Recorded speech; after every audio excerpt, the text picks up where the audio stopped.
Welcome to KC study circle. मेरा नाम है प्रंकेश और आज मैं आपको 4 अक्टूबर के टॉप करंट अफेयर करवाने वाला हूँ गाइस। ये जो करंट अफेयर है बैंक में एसएससी, रेलवे, पुलिस भर्ती और जितने भी सेंट्रल गवर्नमेंट के और स्टेट गवर्नमेंट के एग्जाम होते हैं वहाँ डिफरेंटली आते हैं। और ये जो करंट अफेयर मैंने एनालिसिस करके लिए ये टॉप करंट अफेयर गाइस, आप ट्राई करो, डेफिनेटली आपको इस सेशन से क्वेश्चन आएंगे एग्जाम में, लिख के देता हूँ। तो चलते हैं नेक्स्ट स्लाइड पे देखते हैं। तो आज का थॉट ऑफ द डे,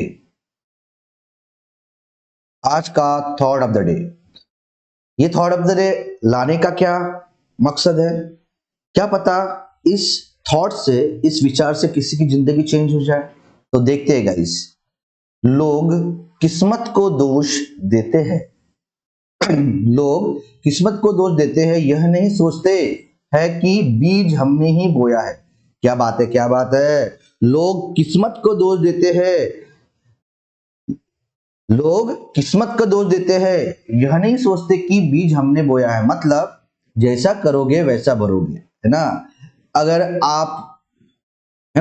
अगर आप नीम के झाड़ लगाना चाहते हो तो आम का बीज लगाओगे क्या? नहीं। आम का बीज लगाओगे तो आम का ही पेड़ उगेगा, नीम का बीज लगाओगे नीम का ही पेड़ उगेगा। मतलब जैसे तुम करोगे, है ना, वैसे तुम बनोगे। मतलब पढ़ाई करोगे तो पढ़ाई जिस लिए कर रहे हो वो तुमको अचीव होगा, नहीं करोगे तो नहीं अचीव होगा डेफिनेटली। तो तुम सोच रहे हो कि मैं आईएएस ऑफिसर बनूंगा और तुम यहाँ खेल रहे हो, सो रहे हो, तो कहां से आईएएस ऑफिसर बनोगे? मतलब बोलना ये चाहता है कि जैसे तुम करोगे, जिस चीज के लिए कर रहे हो वही चीज आपको रोज करना पड़ेगा और आपको सक्सेस जरूर मिलेगा गाइस। ठीक है, चलते हैं, देखते हैं नेक्स्ट स्लाइड के ऊपर। आज के क्वेश्चंस काफी अच्छे से और काफी ईमानदारी से करेंगे।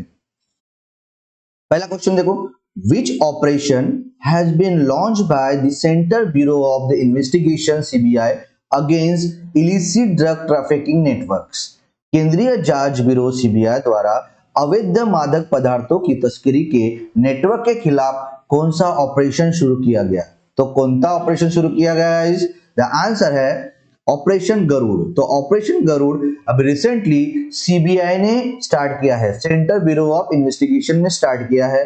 किसके against? Illicit drug trafficking networks के अगेंस्ट। ठीक है, नेक्स्ट क्वेश्चन देखिए। Which state has won the Ayushman excellence award 2022? किस राज्य ने आयुष्मान उत्कृष्टता पुरस्कार 2022 जीता है? तो कौन सा स्टेट है गाइस? तो उस स्टेट का नाम है उत्तर प्रदेश। तो उत्तर प्रदेश ये स्टेट क्या अवार्ड जीता है? Ayushman excellence award 2022। तो क्वेश्चन सिंपल पूछेगा, उत्तर प्रदेश ये स्टेट कौन सा एक्सेलेंस अवार्ड जीता है? आयुष्मान एक्सेलेंस अवार्ड 2022 जीता है। ठीक है, next question. Which Indian state has announced to set up world largest jungle safari park? Most IMP। किस भारतीय राज्य ने दुनिया का सबसे बड़ा जंगल सफारी पार्क स्थापित करने की घोषणा की है? तो ऐसा करने वाला कौन सा स्टेट है गाइस? तो उस स्टेट का नाम है हरियाणा।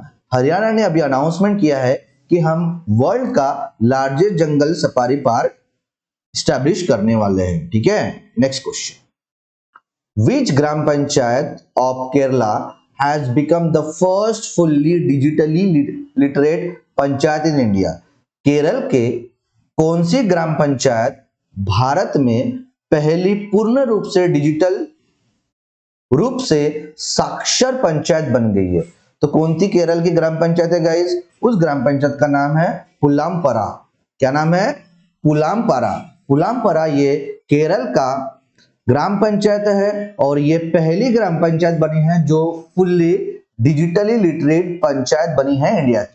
तो क्वेश्चन पूछेगा कि पहला डिजिटल लिटरेचर पंचायत इंडिया का कौन सा स्टेट बना है? केरला। केरला में कौन सा ग्राम पंचायत बना है गाइस? आंसर उसका पुलमपारा बना है। ठीक है, next question. Who was India Sherpa most IMP? याद कर लेना। Who was India Sherpa at the third G20 Sherpa meeting held in Yogyakarta Indonesia? ठीक है, क्या है? योग्यकार्ता, इंपॉर्टेंट है, योग्यकार्ता इंडोनेशिया। योग्यकार्ता इंडोनेशिया में आयोजित तीसरी G20 शेरपा बैठक भारत में शेरपा कौन थे? तो कौन गए हैं भारत के Sherpa? The answer is Amitabh Kant. तो अमिताभ कांत जी ये इंडिया के शेरपा बने हैं, है ना। कहाँ पे? 3rd नंबर का G20 शेरपा मीटिंग हुई थी, कहाँ पे? योगकार्ता इंडोनेशिया में। तो सिंपल याद रखना, 3rd नंबर की G20 शेरपा मीटिंग कहाँ पे हो रही है? योगकार्ता इंडोनेशिया में हुई है। यहाँ से इंडिया का शेरपा कौन है? अमिताभ कांत है। इंपॉर्टेंट है। Next question. तो देखो गाइस, G20 के बारे में देख लेते हैं, ठीक है। तो पहला पॉइंट देखो, India G20 sherpa Amitabh Kant attended the 3rd G20 sherpa meeting held in Yogyakarta Indonesia from 26 to 29 सितंबर। अभी सितंबर महीने में 26 से 29 तारीख तक मीटिंग हुई थी, 3rd नंबर का G20 शेरपा मीटिंग। वहां से इंडिया का शेरपा कौन थे? अमिताभ कांत थे। ये जो G20 का जो 2022 का चेयरमैन कौन है? इंडोनेशिया है, ये भी याद रखना।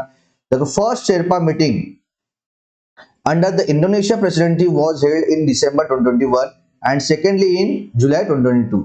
तो पहला शेरपा मीटिंग ये इंडोनेशिया में हुई थी। प्रेसिडेंसी किसके पास थी? इंडोनेशिया के पास थी। और ये कब हुई थी? 2021 में हुई थी। और सेकंड कब हुई? अभी 2022 में हुई, ठीक है। ये भी इंपॉर्टेंट है। तो दो बैक टू बैक दो प्रेसिडेंसी, है ना, G20 के किसके पास थी? इंडोनेशिया के पास थी। ये भी इंपॉर्टेंट है।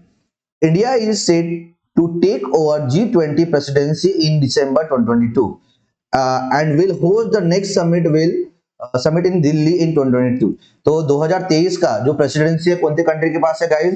इंडिया के पास है, ठीक है। आगे देखो, G20 is a grouping of 90 major development and emerging economies and the European Union। Its member account for the more than 80% of the global GDP and 75% of the global trade and the 60% of the global population, ठीक है। तो G20 meeting में G20 में कौन से देश है? 19 major development and emerging economics country और एक यूरोपियन यूनियन है। इस मेंबर में अकाउंट किया गया कि मोर देन 80% ग्लोबल जीडीपी है और 75% ग्लोबल ट्रेड है और 60% जो पॉपुलेशन है वो ग्लोबल पॉपुलेशन है, ठीक है।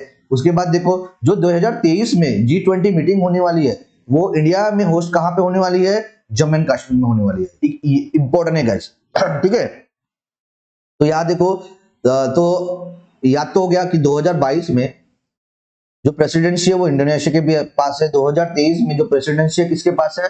वो इंडिया के पास है ना। इंडिया का G20 का जो मीटिंग है वो कहाँ पे होस्ट होने वाला है? जम्मू एंड कश्मीर में होस्ट होने वाला है। ये भी याद रखना, ठीक है। Next question. अभी देखो, list of upcoming G20 summit, ठीक है, कहाँ पे है? देखो 17, ये जो 2022 का G20 समिट है वो 17वें नंबर का है। कौन होस्ट कर रहा है? इंडोनेशिया होस्ट कर रहा है, ठीक है। उसके बाद 2023 का जो उसका नंबर क्या एडिशन? 18वें नंबर का है। कौन होस्ट करने वाला है? इंडिया होस्ट करने वाला है। 2024 का 19 ब्राजील होस्ट करने वाला है। 2025 का 20वें नंबर का है, साउथ अफ्रीका होस्ट करने वाला है। तो 2022 में जो होस्ट कंट्री है वो इंडोनेशिया है। 2023 का इंडिया है। 2024 का ब्राजील है। 2025 का साउथ अफ्रीका है। तो IIBS याद रखना, IIBS, ठीक है।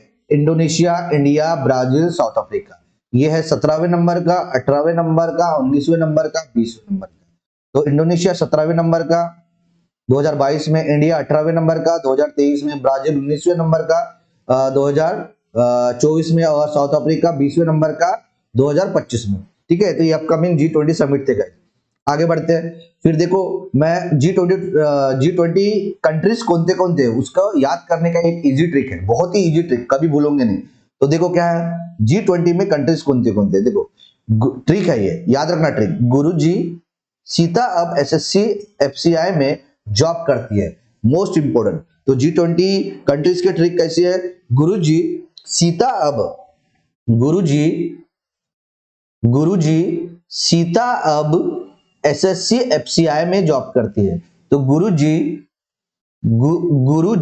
सीता अब SSC FCI में जॉब करती है, ठीक है। तो याद रखना है, गुरुजी सीता अब SSC FCI में जॉब करती है। तो ये जो कैपिटल लेटर में है वही कंट्रीज है, याद। गुरुजी सीता अब SSC FCI में जॉब करते हैं। तो जी मतलब देखो, जी मतलब है जर्मनी, यू मतलब है USA, आर मतलब है रशिया, यू मतलब है यूनाइटेड किंगडम, जे मतलब है जापान, आई मतलब है इंडिया। तो ये हो गया गुरुजी। उसके बाद सीता, सीता को देख लेते हैं। सीता में कौन कौन कंट्री है? सऊदी अरेबिया, एस मतलब सऊदी अरेबिया, आई मतलब इंडोनेशिया, टी मतलब टर्की, ए मतलब ऑस्ट्रेलिया। उसके बाद अब में कौन थे? ए मतलब अर्जेंटीना, बी मतलब ब्राजील। एसएससी में कौन कौन है? एस मतलब साउथ अफ्रीका, एस मतलब साउथ कोरिया, सी मतलब कनाडा। एफसीआई में कौन थे? एफ मतलब फ्रांस, सी मतलब चाइना, आई मतलब इटली। और मे में कौन थे हैं? एम मतलब मैक्सिको और ई मतलब यूरोपियन यूनियन। तो गुरु जी सीता अब एसएससी एफसीआई में जॉब करती है, G20 कंट्रीज है। ठीक है, next question. Who has won the gold medal in men's rapid fire pistol event at the 36 National Games at Ahmedabad in Gujarat? Gujarat के अहमदाबाद में 36वें राष्ट्रीय खेलों में पुरुषों की रैपिड फायर पिस्टल स्पर्धा में स्वर्ण पदक किसने जीता? तो कौन जीता है guys gold? The answer is, उनका नाम है अनीश भनवाला। तो अनीश भनवाला ये शूटर है, इन्होंने अभी गोल्ड जीता है। कहां पे जाके? गुजरात के अहमदाबाद में जाके। गुजरात के अहमदाबाद में 36 नंबर का क्या हुआ था? नेशनल गेम्स हुए थे। तो गुजरात के अहमदाबाद में 36 नंबर के नेशनल गेम हुए थे, वहां पे men's rapid fire pistol event में है ना गोल्ड जीता है। किसने जीता है? अनीश भनवाल ने जीता है। इंपॉर्टेंट है guys. Next question. Who has won the gold in the women's 49 kg category at the 36 national games in Gandhinagar Gujarat? ठीक है, गांधीनगर के 36वें राष्ट्रीय खेलों में महिलाओं के 49 kg वर्ग में किसने स्वर्ण पदक जीता है? तो किसने जीता है gold? The answer is Saikhom Mirabai Chanu. ये सेखोम मीराबाई चानू ये वेट लिफ्टर है, इन्होंने गोल्ड जीता। किस कैटेगरी में? ये वुमेन्स 49 केजी कैटेगरी में। कहां पे? गुजरात के गांधीनगर में इवेंट हुआ था 36 नंबर का नेशनल गेम। तो 36 नंबर का नेशनल गेम गुजरात के गांधीनगर में हुआ था। वहां वुमेन्स 49 केजी कैटेगरी में वेट लिफ्टिंग में सैको मीराबाई चानू ने गोल्ड जीता है। ठीक है, इंपोर्टेंट है। आगे बढ़ते। Airtel has partnered with which company to bring India's first 5G enabled immersive experience to visitor at the Indian Mobile Congress? Airtel ने भारतीय मोबाइल कांग्रेस में आगंतुकों के लिए भारत का पहला 5G सक्षम इमर्सिव अनुभव वाले लाने के लिए किस कंपनी के साथ भागीदारी की है? तो किस कंपनी के साथ भागीदारी की गाइस? तो उस कंपनी का नाम है नोकिया। तो एयरटेल ने अभी रिसेंटली नोकिया कंपनी के साथ पार्टनरशिप किया है और ये लोग इंडिया का पहला 5G इनेबल्ड इमर्जिंग एक्सपीरियंस लाने वाले हैं। कहां पे? इंडियन मोबाइल कांग्रेस में। इंपॉर्टेंट है। Next question. Home Minister Amit Shah has approved the release on how many rupees as a center share of the State Disaster Mitigation Fund SDMF to Uttar Pradesh, Punjab, Goa for 2021-2022। गृह मंत्री अमित शाह ने 2021-22 के लिए उत्तर प्रदेश, पंजाब और गोवा को राज्य आपदा शमन कोष एसडीएमपी के केंद्रीय हिस्से के रूप में कितने रुपए जारी करने की मंजूरी की है? तो कितने रुपए जारी किए guys? The answer is 488 crore. तो 488 करोड़ ये पैसे रिलीज किया है किसने? होम मिनिस्टर अमित शाह ने।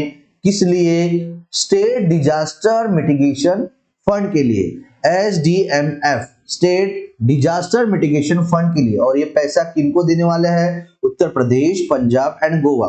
ठीक है, next question. Bhavani Devi won the women's sabre competition at the National Games 2022 in Gandhinagar's Mahatma Mandir. She is associated with which sport? Gandhinagar में महात्मा मंदिर में राष्ट्रीय खेल 2022 में भवानी देवी ने महिलाओं की कृपान प्रतियोगिता जीती। वह किस खेल से जुड़ी है? तो किस खेल से संबंधित है गाइस भवानी देवी? तो उस खेल का नाम है फेंसर। और ये देखो फेंसर ऐसे खेलते हैं, इस खेल को बोला जाता है फेंसर। ठीक है, तो भवानी देवी ये तमिलनाडु में रहती है, फेंसिंग खेलती है। उन्होंने अभी रिसेंटली क्या जीता है? गोल्ड मेडल जीता है उमेश सैबरे कंपटीशन, जो नेशनल गेम 36 नंबर का हुआ था गांधीनगर गुजरात में, अहमदाबाद मंदिर में वहां। तो गांधीनगर के गुजरात के गांधीनगर में अहमदाबाद मंदिर है, वहां पे 36 नंबर का नेशनल गेम्स हुआ है। वहां पे तमिलनाडु के भवानी देवी ये फेंसिंग खेल के गोल्ड जीती है। ठीक है, next question. National mission for clean Ganga NMCG has approved how many projects worth 1145 crore rupees related to the sewerage management, industrial population abatement, riverfront development and decentralized waste water treatment।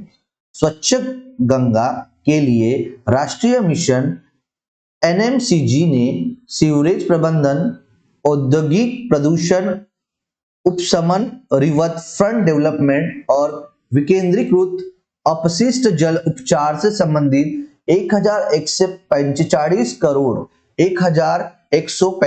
Crore रुपए की कितनी परियोजना को मंजूरी दी है। तो कितना प्रोजेक्ट, कितनी परियोजना को मंजूरी दी गाइस? द आंसर इज, कितने प्रोजेक्ट रहने वाले हैं, कितने प्रोजेक्ट बनाने वाले हैं? 14।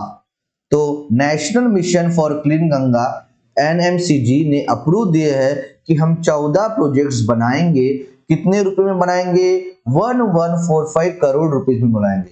और ये प्रोजेक्ट किसके रिलेटेड रहेंगे? सीवरेज मैनेजमेंट के, industrial population abatement, river front development के and decentralised waste water treatment के। ठीक है, इंपॉर्टेंट है। आगे बढ़ते हैं, national mission for clean Ganga के बारे में देख लेते हैं। इंपॉर्टेंट टॉपिक है इसलिए ले रहा हूं।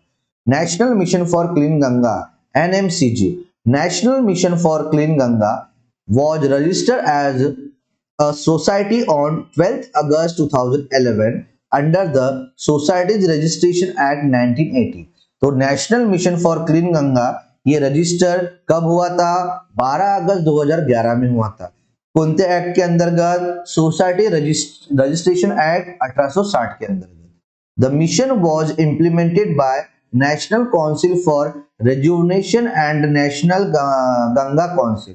ये जो मिशन है national mission for clean Ganga, इसको इम्प्लीमेंटेड किसके द्वारा किया गया था? National council for rejuvenation and the national Ganga council के द्वारा।